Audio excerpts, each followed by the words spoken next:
दिल्ली के बुराड़ी विधानसभा की seat BJP ने अपने एनडीए सहयोगी दल जेडीयू को दे दी है। इस बात को लेकर बुराड़ी विधानसभा के कार्यकर्ता नाराज दिख रहे हैं। वहीं बुराड़ी में सांसद सेवा कार्यालय से सांसद मनोज तिवारी और प्रदेश अध्यक्ष वीरेंद्र सचदेवा की तस्वीरें भी हटा दी गई। गौरतलब यह है कि सांसद सेवा कार्यालय पूर्व विधायक स्वर्गीय श्री कृष्ण त्यागी के पुत्र चंचल त्यागी की देखरेख में चला करता था। यहाँ सांसद मनोज तिवारी सप्ताह में एक दिन खुद आकर बुराड़ी की जनता से भी मिलते थे। देखिए हमारे सहयोगी सुनील जायसवाल की एक खास रिपोर्ट। बुराड़ी विधानसभा में भाजपा कार्यकर्ता काफी नाराज हैं। तमाम अटकलों के बावजूद बुराड़ी की सीट दोबारा से बीजेपी ने अपने सहयोगी दल जेडीयू को दे दी। इसको लेकर सांसद सेवा कार्यालय से मनोज तिवारी और वीरेंद्र सचदेवा की तस्वीरें हटा दी गयी। गौरतलब है कि कार्यकर्ताओं के खेमे को लगता है कि सांसद ने ये सीट जानबूझकर जेडीयू को दे दी, जो सच नहीं है। बुराड़ी बीजेपी अपने अंतर्कलह को लेकर पहले से ही बदनाम है। कई मौके पर अपनी डफली अपना राग जैसा माहौल देखने को मिलता है। बहरहाल नाराजगी जायज है, लेकिन गठबंधन दल निभाने को लेकर कार्यकर्ताओं को एकजुट करने की कवायद से सांसद मनोज तिवारी जुड़ गए हैं। वहीं जेडीयू प्रत्याशी और प्रदेश अध्यक्ष शैलेंद्र कुमार अपने पार्टी के कार्यकारी अध्यक्ष संजय झा की देखरेख में अपना नामांकन आज दर्ज करा दिया। इस दौरान भाजपा के जोन चेयरमैन अनिल त्यागी, निगम पार्षद राजपाल राणा साथ रहे। अब देखना होगा कि शैलेंद्र कुमार अपने हौसले और हनक से तीर से कमल का शिकार तो कर दिए, अब झाड़ू को बिखेर पाते हैं कि नहीं। अभी तक बुराड़ी में यह मिथ बना हुआ है कि बीजेपी प्रत्याशी संजीव झा को हरा सकता है। पब्लिक एशिया के लिए दिल्ली से सुनील जायसवाल की रिपोर्ट। बुराड़ी विधानसभा में इस बार बीजेपी के प्रत्याशी को फिर मौका नहीं मिला। ठीक पिछले चुनाव की तरह इस चुनाव में भी अपने एनडीए के सहयोगी दल को भाजपा ने टिकट दे दिया है। शैलेंद्र कुमार पिछले विधानसभा चुनाव में भी लड़े थे और ये बुराड़ी की धरती जो है, रामफल त्यागी, परमानंद त्यागी, ये लोग संघ के लोग थे और भारतीय जनता पार्टी को यहाँ जीवंत बनाने में उनका अहम योगदान भी रहा है। हालांकि बाद के दिनों में श्री कृष्ण त्यागी, जो अब नहीं है, स्वर्गीय श्री कृष्ण त्यागी यहाँ विधायक भी रहे, उनके बेटे टिकट भी मांग रहे थे। हालांकि वो लंबे अरसे से क्षेत्र में सक्रिय भी थे और कई समाजों का समर्थन भी उनको प्राप्त था। निराशा हाथ लगी है कार्यकर्ताओं की। बात करेंगे कुछ कार्यकर्ताओं से कि क्यों न कोई ऐसा कैंडिडेट यहाँ से भी चुनाव लड़े जो बीजेपी के समर्थन से चुनाव लड़े। ठीक है, गठबंधन है, लेकिन भाजपा भी तो लड़ना चाहिए। क्या कहेंगे आप? इसमें जो भी दिया है हमारी भाजपा ने कैंडिडेट, जो शैलेंद्र कुमार पिछली बार 80,000 वोट से हारा था संजीव झा से, उसको दोबारा टिकट दे दिया गया। क्यों? दूसरी सीट क्यों नहीं दी? बुराड़ी क्यों? बुराड़ी का कार्यकर्ता कहाँ जाएगा? जब मैं सन 86 से यहाँ भाजपा में हूँ और आज तक पार्टी ना कभी टिकट मांगा ना पद मांगा। जब निस्वार्थ भाव से हम सेवा कर रहे हैं, अपना पैसा खर्च कर रहे हैं, किराए अपने किराए जाते हैं, अपना खाना खाते हैं, ना पार्टी ना कोई सैलरी देती है हमें, ना कोई तनख्वाह देती, ना कोई पैसा देती, फिर भी हम पार्टी का काम कर रहे हैं। तो हम पार्टी को हमारे लिए निराशा हाथ क्यों?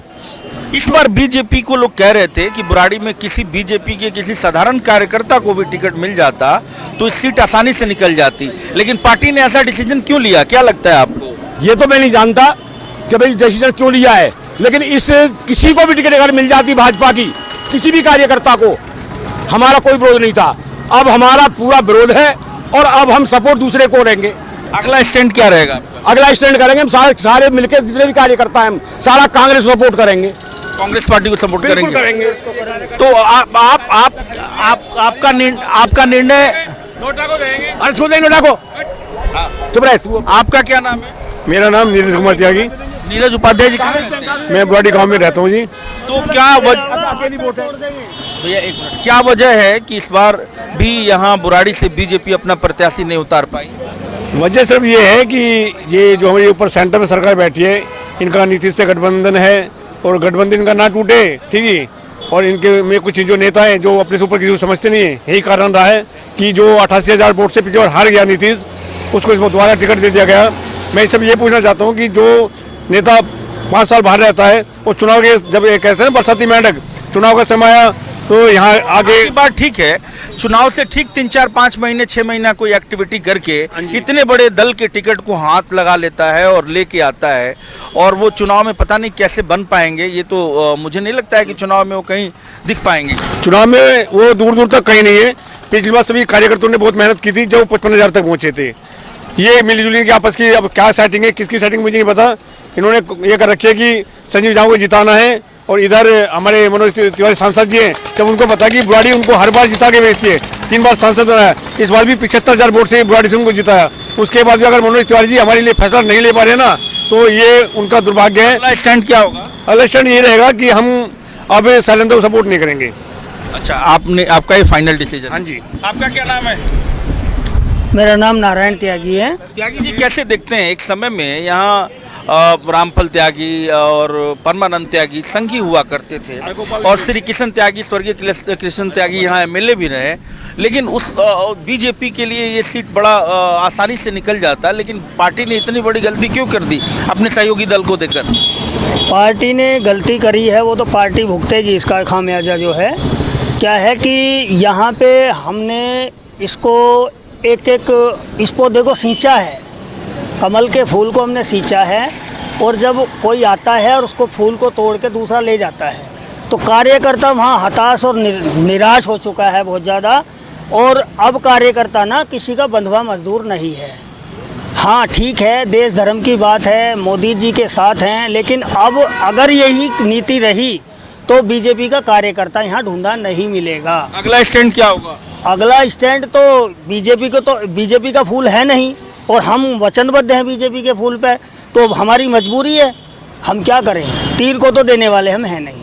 क्यों? क्योंकि इन लोगों ने यहाँ पे क्षेत्रवाद की ऐसी राजनीति कर दी है, जब रहना यहाँ खाना यहाँ, तो फिर क्षेत्रवाद कैसा? किसको साथ देंगे? अब साथ देंगे, सोचेंगे, सब भाई बैठेंगे, मीटिंग करेंगे, मिलेंगे, बात करेंगे। अच्छा, आपका क्या नाम है? अरे आप तो पदाधिकारी भी हैं, आप बताइए क्या रहेगा इस बार?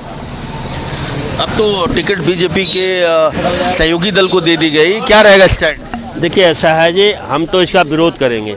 वजह कारण है कि हम 5 साल पार्टी, हम सन 87 से हम यहाँ पर हैं भाजपा के, ठीक है। आज तक हम लोग की क्या गलती हो गई, हम सांसद को हमेशा 1,05,000 से जिता के भेजते हैं। सांसद इस सीट पर क्यों नहीं अड़ते? जब राम सिंह बिधूड़ी अड़ सकते हैं कि संगम बिहार सीट हम नहीं देंगे, अगले दिन देवली दिया गया, तो हमारे सांसद जी ऐसा क्या कमी रह गई जो बुराड़ी के लिए क्यों नहीं अड़े? जो इनको 2 बार से 3 बार से हमेशा इनको जिता के भेजती है, बुराड़ी भेजती है, तो हम लोगों से दुर्भाग्य हो जाए, भेदभावपूर्ण होता है। तो क्षेत्रवाद की राजनीति नहीं होना चाहिए, क्षेत्रवाद की राजनीति नहीं होना चाहिए, क्योंकि हम लोग भी बनारस से यहाँ आए हुए हैं, 40 साल से हम यहाँ रह रहे हैं, हम तो यहाँ के निवासी हो गए ना इस तरह से। तो अब जो है यहाँ इस क्षेत्र में, चलिए टिकट नहीं दिया बीजेपी ने, कार्यकर्ताओं में बहुत अनरेस्ट है, कार्यकर्ताओं के लिए वाकई निराशा है, तो अब अगला स्टैंड बीजेपी के कार्यकर्ताओं का क्या रहेगा? मैं करूँ अगला बेसिक कार्यक्रम रहेगा कि जो भी जहाँ चाहे जाए, हम आज़ाद रखेंगे, किसी को दबाव नहीं डालेंगे कि आप यहाँ जाओ। कार्यकर्ता बीजेपी का रहेगा, मगर प्रॉब्लम ये है ना भाई कि अब बीजेपी हम करेंगे किस काम के लिए? 10 साल 5 साल हमारे एरिया, आज ये यहाँ मीटिंग आओ, वहाँ धरना चलो, वहाँ प्रदर्शन करो, जब हम हर जगह जाकर प्रदर्शन करते रहेंगे और टिकट मिलेगा। आप तो पार्टी के पदाधिकारी भी हैं, आपके पास ऐसा कोई कैंडिडेट क्यों नहीं पावरफुल होता है जो नील दमन खत्री के तरह निर्दलीय लड़ लेता है? दूध का दूध, पानी का पानी हो जाता। वो हो जाता, समय हमारे पास कम मिला, क्योंकि हम तो हमें यही कहा था कि हमेशा कमल ही लड़ेगा, हमें नहीं कि किसी व्यक्तिगत नहीं, कमल लड़ेगा